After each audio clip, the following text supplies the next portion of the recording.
პატიმრობა ბრძოლის კიდევ ერთი ეტაპია, ასე ფიქრობს დაპატიმრებული პოლიტიკოსი ზურა ჯაფარიძე.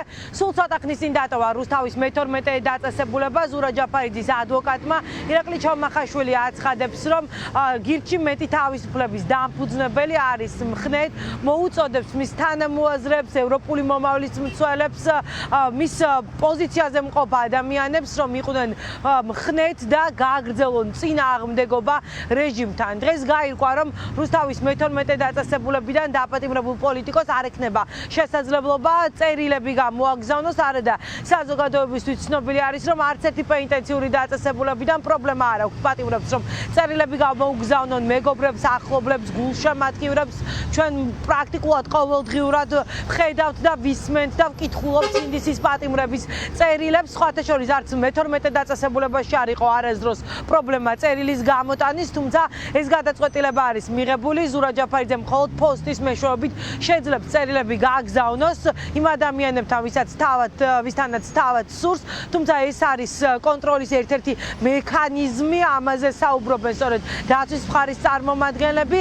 ადვოკატმა განაცხადა, რომ მას მისცენ უფლება, რომ აკეთოს ხელნაწერი წერილები, თავად მოინიშნოს რა თემებზე სურს, მაგალითად ზურა ჯაფარიძესთან საუბარი და მხოლოდ ადვოკატის ხელწერილით იქნება შესაძლებელი გამოიტანოს პოზიცია ზურა ჯაფარიძის. ზურა არის მხნედ, არის მის პოზიცია რაც იყო რჩება იგივე და დარჩება ზუსტად ესე. მოწოდება არის გარეთაც, რომ ისინი ვინც არიან გარეთ იყვნენ მხნედ და მაქსიმალურად შეეცადონ, რომ ქვეყანაში იყოს კონსტიტუციური წესრიგი. რაც იმას ნიშნავს, რომ აუცილებელი არის ხელისუფლების ცვლილება, აუცილებელი არის საქართველოს მიდიოდეს ევროპისკენ და ზურაც სწორედ ამიტომ არის დღეს საპატიმრო დაწესებულებაში. მისი ბრძოლის ხაზი გადის დღეს ციხეში. მე ძალიან დიდი იმედი მაქვს, ყოველ შემთხვევაში ჩემი აზრია, რომ ზურა მალე დატოვებს საპატიმრო დაწესებულებას, თუმცა რა თქმა უნდა მოლოდინები ხშირ შემთხვევაში არ მართლდება ხოლმე. ამიტომ ჩვენ რა თქმა უნდა ვისაუბრეთ სტრატეგიაზე. ზურა არ აღიარებს დანაშაულს, იმიტომ რომ ის მიიჩნევს, რომ პარლამენტი არის არალეგიტიმური, კომისია არის არალეგიტიმური და მათ არ ქონდათ არანაირად ზურას დაბარების უფლებამოსილება ტექნიკურ საკითხებს წერილებთან დაკავშირებით. მათი პოზიცია არის, რომ დავუშვათ ზურა თუ წერილს დაწერს, მე ამის გამოტანის საშუალება არ მაქვს. ერთადერთი შემიძლია ჩემი ხელნაწერით, ისიც რა თქმა უნდა, ვინაიდან ჩემსა და ზურას შორის საუბარი არის კონფიდენციალური და ნაწერებიც, არავის არ აქვს ამ შინაარსის გაცნობის უფლება. რა თქმა უნდა, ესეც დამოკიდებულია იმაზე, რომელი პენიტენციური დაწესებულებაა, თუმცა ჩემთვის გასაკვირია, რატო შეიძლება არ ვერ გამოვიტანოს ზურას მიერ დაწერილი წერილი საჯაროდ. ზურამ რაც აღნიშნა იყო, რომ სავსე იყო სასამართლო პოლიციით და არა მარტო პოლიციით. სავსე იყო სავარაუდოდ გედედეს თანამშრომლებით თემი სასამართლო და ეს არის სასამართლოს სირცხვილი, მეტი არაფერი. სავარაუდოდ შინაგან საქმეთა სამინისტროს თანამშრომლებს მობილიზება საქალაქო სასამართლოში არაერთხელ მოუწევთ, რადგან რუსთავის მე-12 დაწესებულებაში წულკიანის კომისიაზე გამოუცხადებლობის გამო ჯერ მხოლოდ 2 ადამიანი ზის ამბრალდებით. ირაკლი ოქრუაშვილის შემდეგ შეასახლეს ამ დაწესებულებაში ზურა გირჩი ჯაფარიძე და მის გზას სავარაუდოდ რამდენიმე დღეში გაივლის ნიკა მელიაც, კოალიცია ცვლილებისთვის კიდევ ერთი ლიდერი. ნიკა მელიას გირაოს გადახდის და 29 მაისს ეწურება. ამავე დღეს არის ჩანიშნული მისი სასამართლო პროცესი, თუმცა 29-ში პროცედურულად არ აქვს უფლება პროკურატურას, რომ ნიკა მელიასთვის აკვეთი ღონისძიების შეფარდების შეცვლა მოითხოვოს, რადგან 29-ში ეწურება და 29-ში ღამის 12 საათამდე მას ფიზიკურად პროკურატურა ვერ შეუცვლის აკვეთ ღონისძიებას. სავარაუდოდ კიდევ მოუწევთ ნიკა მელიას სასამართლო პროცესის ჩანიშვნა იმისთვის, რომ აკვეთ ღონისძიებად პატიმრობა მოითხოვოს სწორედ სასამართლოსგან დასაპატიმრებელი პოლიტიკოსისთვის. ნიკა მელია მიიღო გადაწყვეტილება, რომ ის სასამართლო პროცესს არ დაესწრება, რადგან რა მოვლენებსაც ის გუშინ ადევნებდა თვალს, მისი შეფასებით ეს პროცესები იყო დამამცირებელი საზოგადოებისთვის, ძალიან უხეშად ექცეოდნენ ადამიანებს და მიიღო გადაწყვეტილება, რომ მისი გულშემატკივრები არ გააწვალოს, შესაბამისად მოსამართლეს მარტო დატოვებს ხდომათა დარბაზში.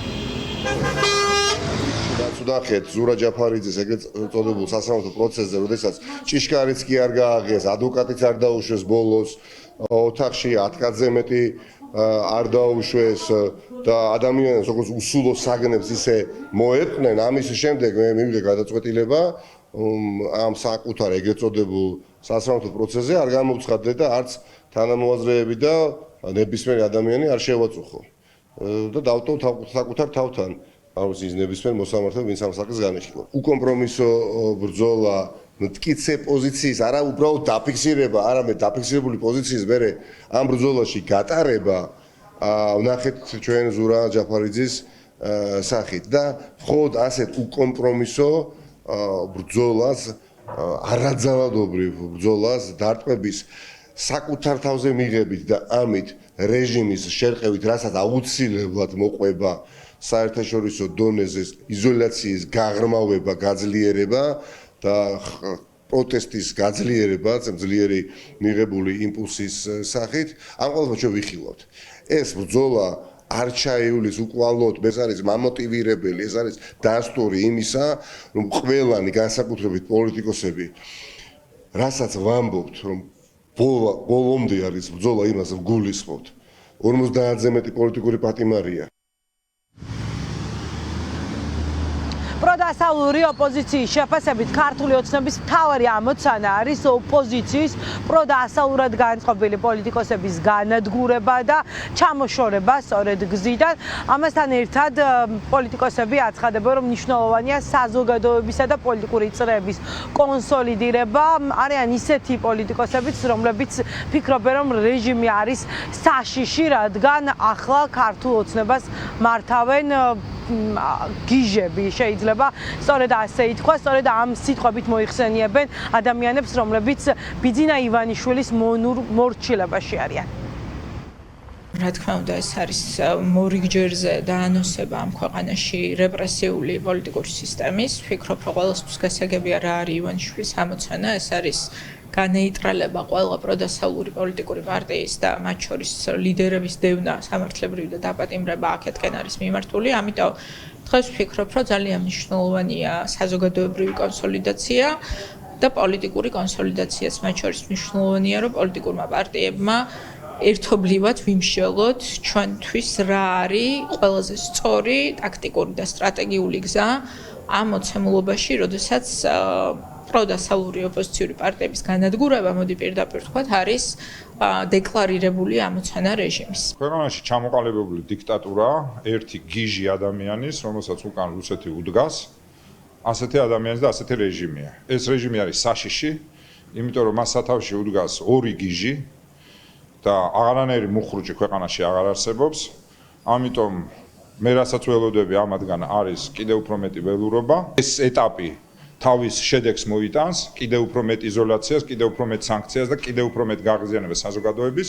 ჩვენი ამოცანა არის გამარჯვება ამათი ქვეყნის სადავეებიდან ჩამოცილება და მოშორება. სრულიად უდანაშაულო ადამიანი, ჯალათი წულუკიანის განკარგულებით ციხეში გაუშვეს. მნიშვნელოვანია ამ უკიდურესმა უსამართლობამ ასევე მისცეს ბიძგი კონკრეტულ მოქმედებას და გახდეს კონკრეტული მოქმედების საფუძველი და ჩემი აზრით ერთადერთი სწორი მოქმედება დღეს ასეთი უსამართლობის პირისპირ არის ოპოზიციის გაერთიანება, როგორც გუშინ ზურამ თქვა ბოლო სიტყვაში, მანამ სანამ დაამწყობდნენ მას რეჟიმის ჯალათები, ბოლოს მაინც ჩვენ მოვიგებთ. დასაკავებელ პოლიტიკოსთა რიგები სავარაუდოდ უახლოეს პერიოდში გაიზრდება. პოლიტიკოსები აცხადებენ, რომ დაანონსებული რეპრესიების ფონზე ისინი არ აპირებენ გაჩერებას, ბრძოლას კიდევ უფრო აქტიურად გააგრძელებენ და უახლოეს დღეებში შეხვდებიან საერთაშორისო პარტნიორებს, რომ საქმის კურსში ჩააყენონ ცივილური სამყარო რეჟიმის მიღებულ გადაწყვეტილებასთან დაკავშირებით. ქართული ოცნება იჭერს ყველას, ვინც მისთვის მთავარ კონკურენტს წარმოადგენს.